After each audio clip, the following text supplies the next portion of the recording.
Facilitators profile and the status of modular output submission of elementary pupils in selected schools in Magallanes District.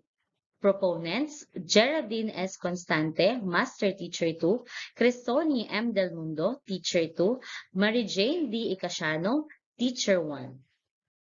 Rationale.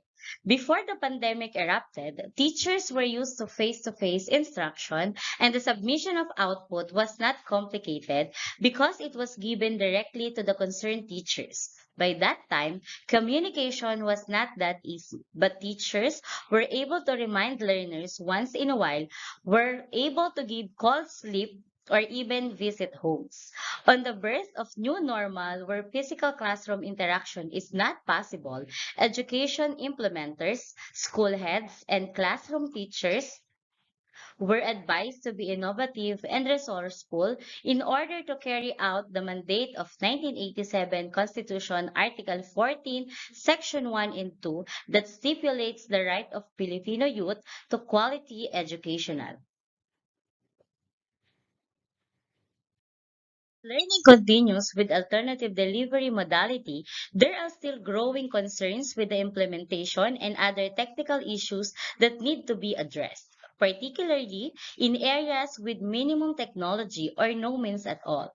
The self-learning modules will complement the adopted delivery modality and ensure education will be delivered to everyone.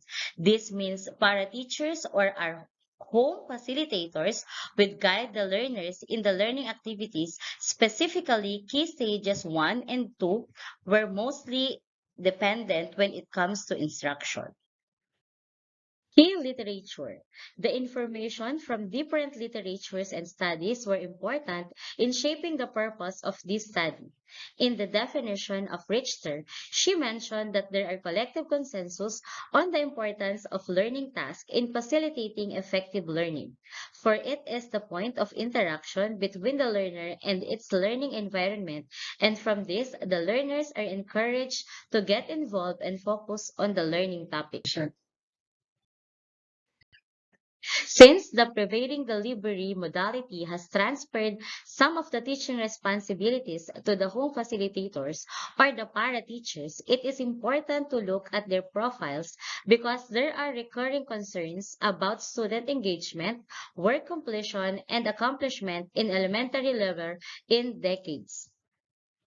And this alarming situation should be equated in the possible reasons for failure or delay in submission of outputs.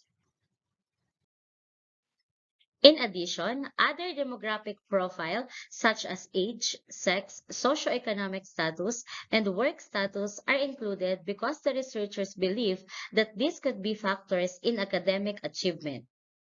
Research methodology. This study utilized the descriptive-correlational method of research. This design focuses on the relationship of variables to describe the occurrence of a phenomenon through analysis of the existing situation and eventually create an assumption for the future events. It used survey questionnaire for the home facilitators, profile and documentary analysis of the scholastic records of the students. The total respondents were 116 and it was reduced to 90 using the Yamane's formula. Findings. As reflected in correlational analysis, age, highest educational attainment, and working status of parents have revealed significant relationship with the status of output submission of the pupils in their subject. Since p-values were less than level of significance, thus the null hypothesis was rejected. Research implication.